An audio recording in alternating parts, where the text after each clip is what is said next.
반갑습니다. 남귀의 성도 여러분, 또 새해 건강히 잘 지내시고 계시죠?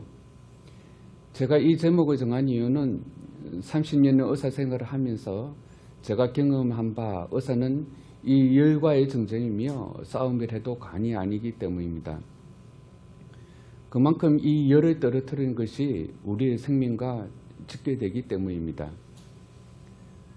이 시간 그 열의 종류와 증상 또 원인, 치료에 대해 간략히 이야기하고자 합니다. 보통 열이 난다 하면 37도 오브, 또 통상적으로 38도 이상을 말하고 체온 조절 중추 기능 변화로 보통 때보다 정상 이상으로 체온이 올라가는 것을 말합니다. 특히 39도 이상 지속되는 고열은 여러 가지 원인으로 발생하며 우리의 생명과 연관이 많습니다. 첫 번째로 미열에 대해서 말씀드리겠습니다.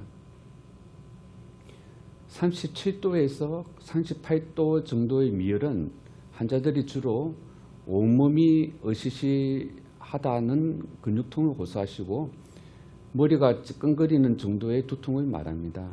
밤에 깊이 못 자고 뒤척였다 하는 정도로 호소하십니다.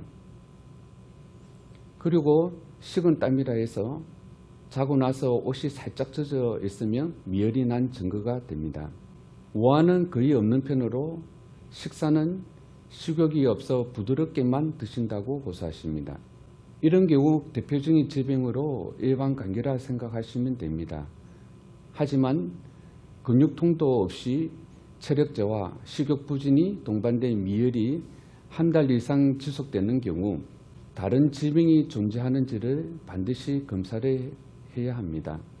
기침 동반된 결핵, 백혈병, 임파선암, 자가 면역 질환 등등 수많은 질병이 내 몸에 염증을 일으켜 반응하고 있기 때문에 그 원인을 찾아야 합니다.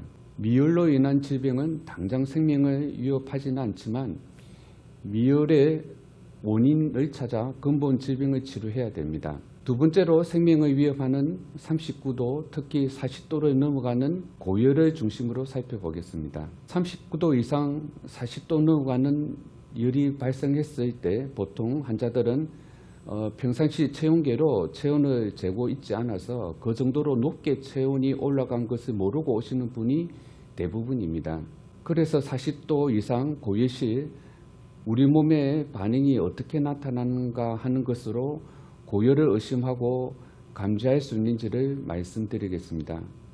주로 오한을 동반하는데 춥지도 않는데 춥다고 밤새 잠 한숨 못 잘 정도로 이불을 덮고 근육 떨림과 경련이 일어나면 먼저 고열을 의심할 수 있고요.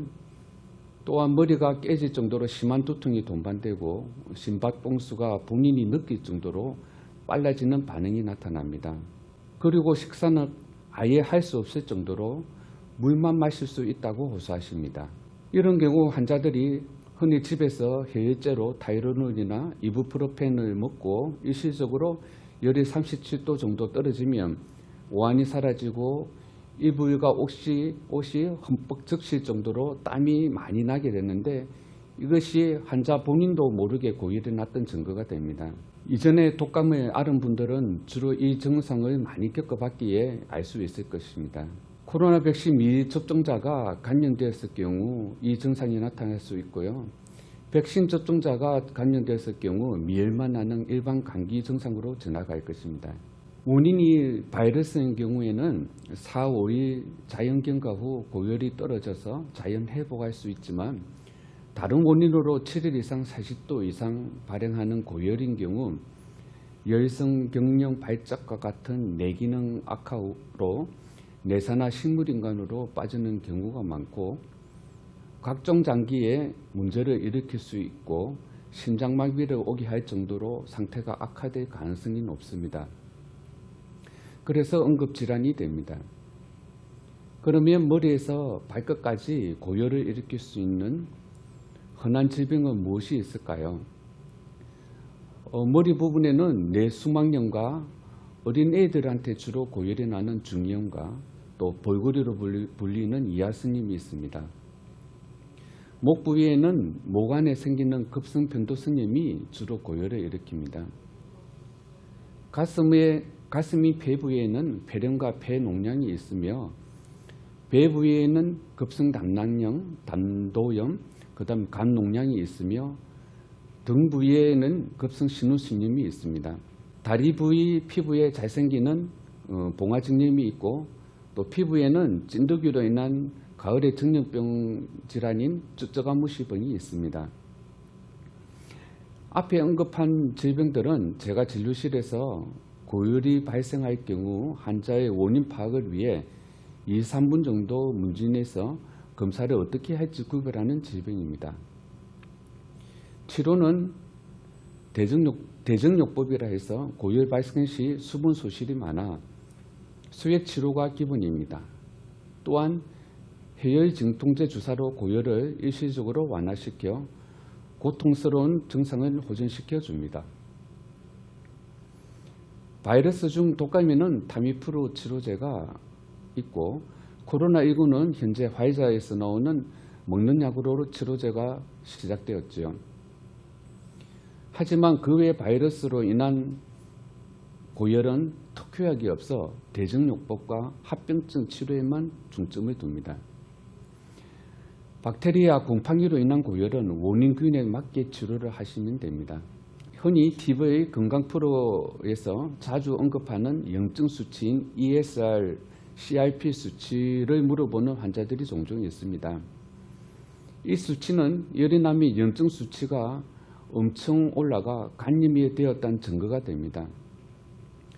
그래서 치료가 시작되고 열이 떨어져서 염증이 줄어들면 이 수치가 떨어지는 것을 보고 치료가 잘 되고 있구나 판단하여 퇴원하는 기준이 됩니다. 하지만 열이 떨어져도 그 수치가 호전이 없으면 어딘가 염증이 존재하고 있다 생각하여 치료 방침을 바꾸는 근거가 됩니다. 열은 일종의 우리 몸이 외부균에 의한 염증 반응으로 반드시 그 원인이 존재합니다. 원인이 없는 열은 원인 미상의 열로 정의합니다. 그러나 대부분이 원인이 존재해서 내 몸이 반응하고 있는 현상이니 2주 이상 지속되는 열은 평소 건강하다고 참지 말고 반드시 전체적인 검사를 해야 합니다. 코로나 시대 3년째로 이제 먹는 치료제가 나오고 있습니다. 차후 저희 같은 개인 내과 병원에서 먹는 코로나 치료제가 공급되기 시작하면 독감처럼 관리되고 마스크를 벗게 됩니다. 물론 코로나와 독감 백신이 혼합된 백신을 한 번 더 맞게 한 후 마스크를 벗게 할 가능성이 높습니다. 올해 남기의 성도 여러분, 고열 발생하지 않도록 건강관리 잘 하시고 또 건강한 모습으로 모두 교회에서 뵙기 원합니다. 들어주셔서 감사합니다.